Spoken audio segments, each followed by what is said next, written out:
Thank you for downloading this in-ear entertainment podcast. You're listening to Shakespeare's Sonnets.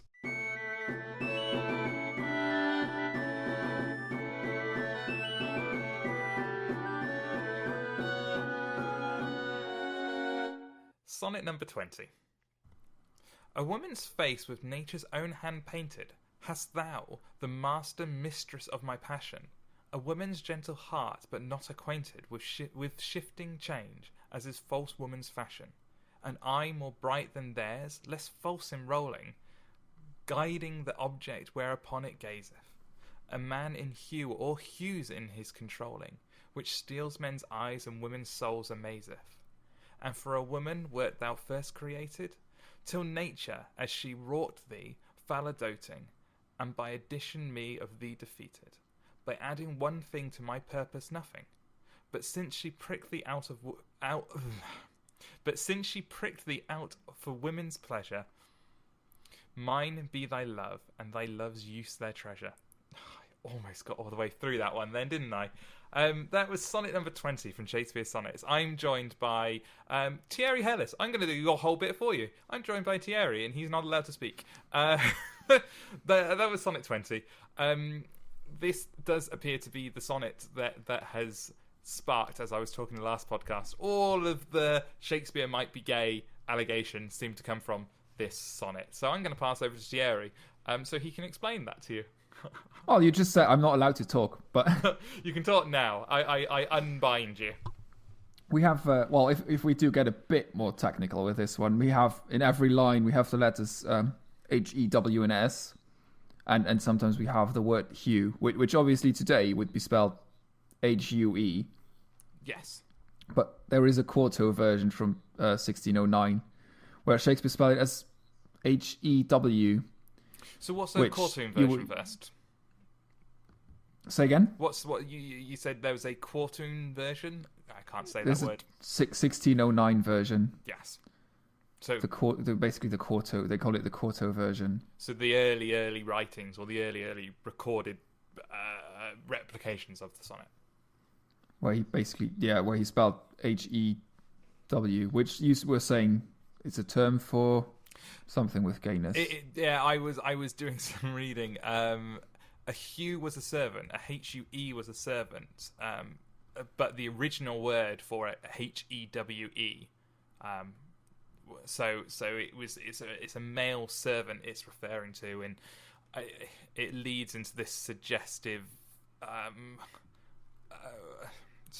ideas about other men. I think is where it kind of links into the homoeroticism of the sonnet,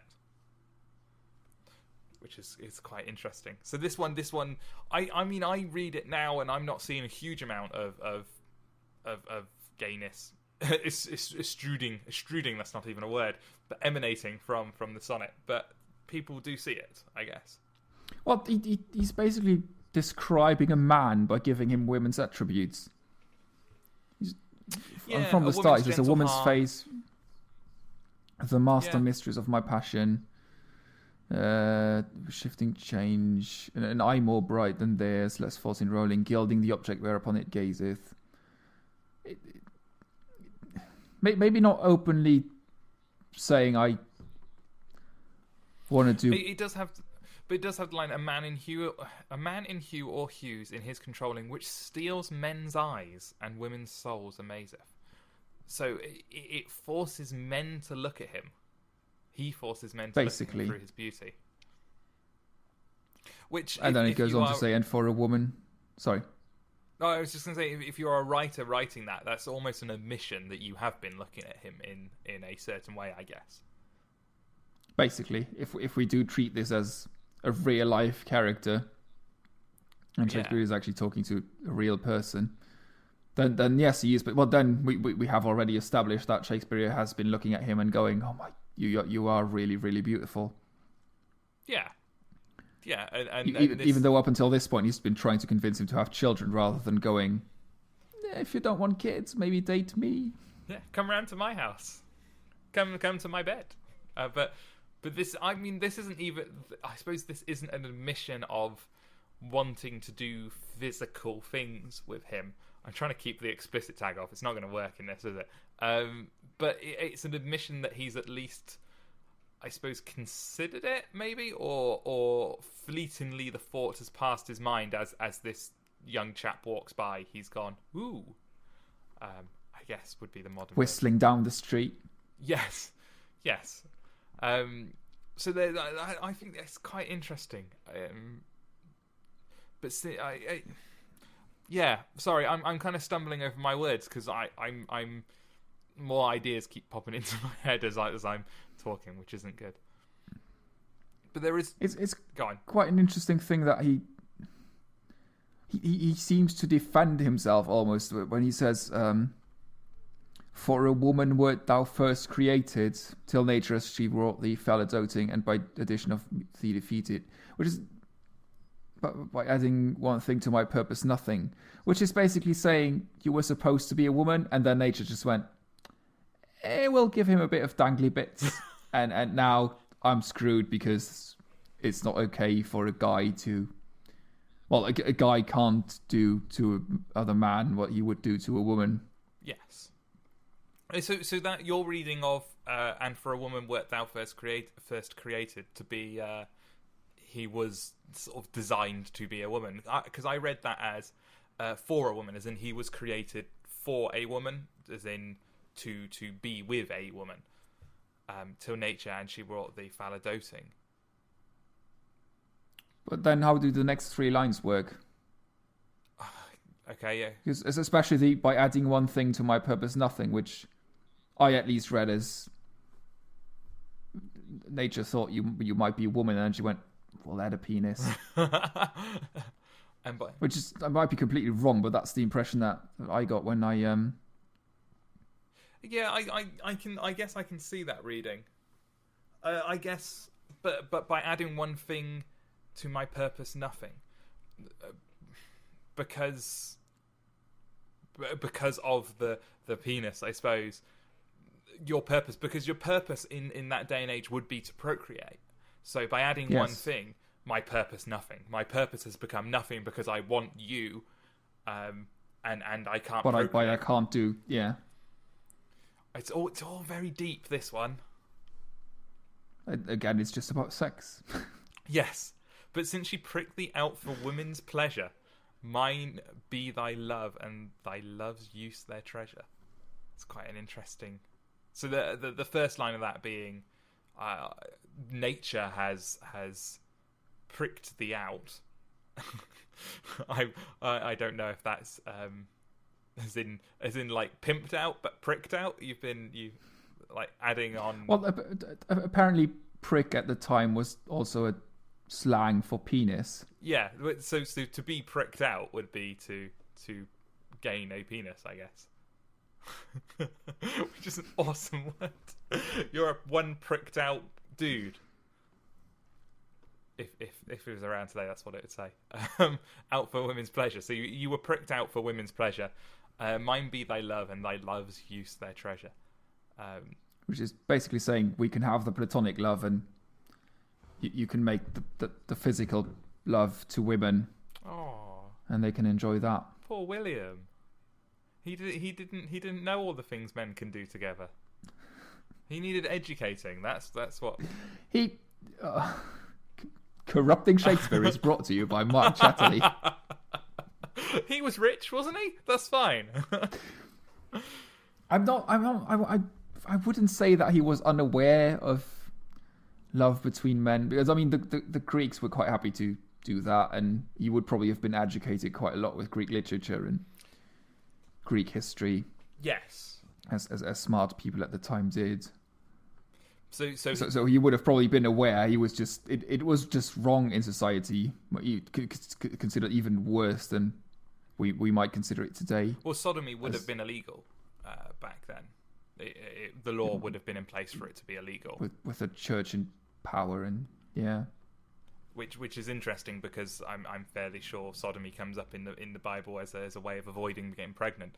But I think that's why it was illegal, because you were spilling your seed essentially, which is bad.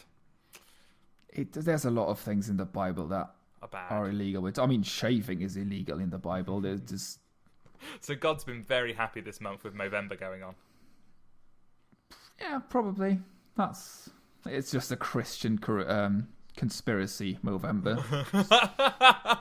That's amazing. That is the best spin of Movember. All of these people, they've become Christian for a month. Basically. Well, now that the world is ending, you might as well just stop committing sins and be This podcast won't be out. Some people might not ever hear this podcast. If the Mayans were right, you won't hear this podcast. If you are hearing this podcast, the Mayans weren't right. We survived. Get the champagne out, Mark. We'll celebrate now. We'll celebrate. I've got chocolate. I've got chocolate liqueurs here. I'll have some of them. You can have the champagne. I've drank all my tea, so I'm just sitting here on dry. Oh, but we've survived. I'll go to the shop later and buy some champagne. But the problem with that is that our calendar ends at the end of the year. Now, I mean, that must mean the world's going to end, because isn't that what we've learned from the Mayan calendar? When calendars end, the world ends? That's what makes it so stupid. You just go, no, it's like people would go 1999 New Year's Eve means the world is... No, it just the end of a millennium, as this is an end of an era for the Mayan calendar. Just nothing's going to happen. Absolutely nothing.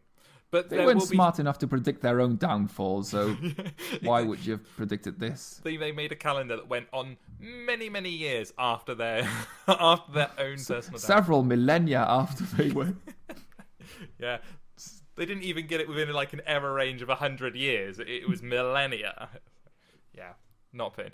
But if something does happen, even if it's like a minor earthquake or a tornado or a storm, it's going to be heralded as true, isn't it? Well, we had Hurricane Sandy, where some people went, it's the end of the world, Bless them. God is already taking revenge for the gays. It's always the gays. It's Sonnet number 20. It's always this. The gays. Exactly. Yeah, this will probably bring on the end of the world. Us reading Sonnet 20 and going on about anal sex. It's disgusting and wrong. And we deserve earthquakes because of it. That's what's happening. Let's get back to the actual sonnet, I guess, after that little detour. Anything else that sort of jumps out at you from this? I think that pretty much covers it, unless we want to go into the really technical bits and analyze how people think that. I mean, we could try and find all the H and E and W's. But I don't think that's why people listen to this podcast. No, and to be honest, I mean, I'm sure you could look at some of his other sonnets and go, wow, isn't it amazing that the letters P and O are in every line in this sonnet? That must mean the initials of the person he was writing these to are P and O. And it just seems more chance than anything else. You say that, but I have a table here. Someone has actually counted the average for those letters. Oh, God. Okay. And we have the letter H is an average of 32.9 across all sonnets and 33 in 20. So it's about the same. The letter E, 59.3 times across all sonnets and 63 times in sonnet 20. W, 12.3 average and 16 in 20. And the letter S, 32.4 average and 40 in 20. Okay. Which apparently is significant because in this one he doesn't use how, what, when, where, who, or why, which rules out quite a lot of W's that would push up the average.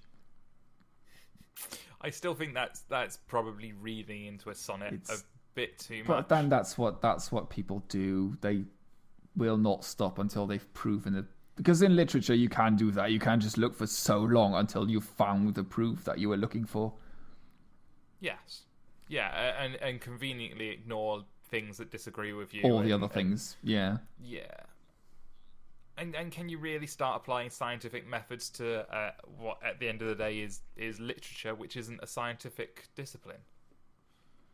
I mean, you would if you write poems, you tend to be very, very careful and what words you choose. And Shakespeare would have been, being Shakespeare, he would have been incredibly careful what words he uses and where he places them. But that this doesn't is mean just he's too encoded random. A special message in there.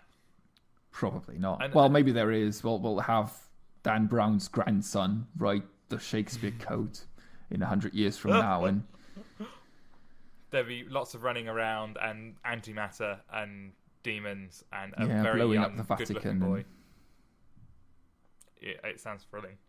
I can't wait. I'll get my tickets now. Well, didn't they did like an action thriller about it? Was it Anonymous? Wasn't that about Shakespeare? Weird secret things going on. Supposedly, I think that was about the fact that Shakespeare didn't write his own stuff, which is because a lot of people can't accept that he wasn't nobility, and nobility couldn't, and if you weren't nobility, you couldn't possibly be this clever, and it's just classism essentially.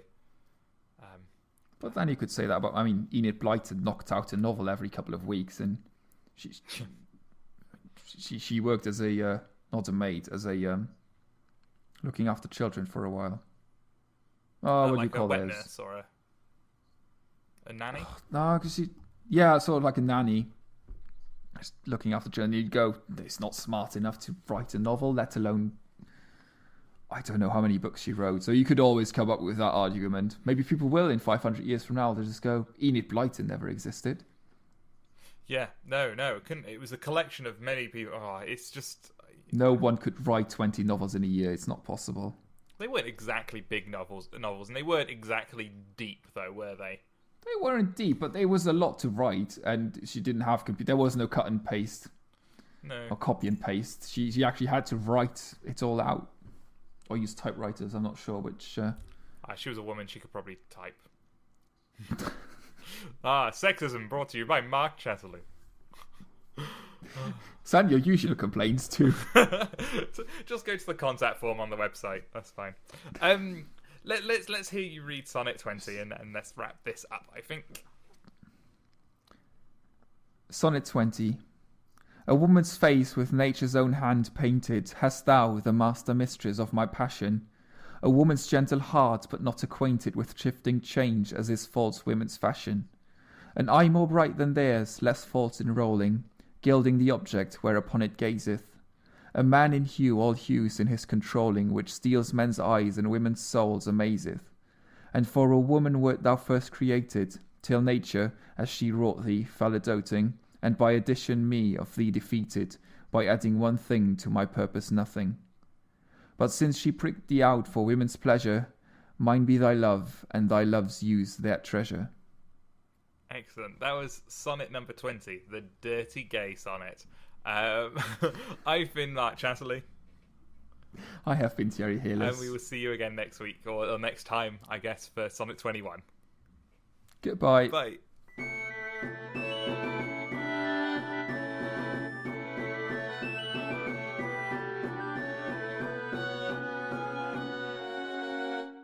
You've been listening to Shakespeare Sonnets with Mark Chatterley and Thierry Heles. This has been an In-Ear Entertainment podcast. To listen to other podcasts or find out more about In-Ear Entertainment, go to www.inearentertainment.com.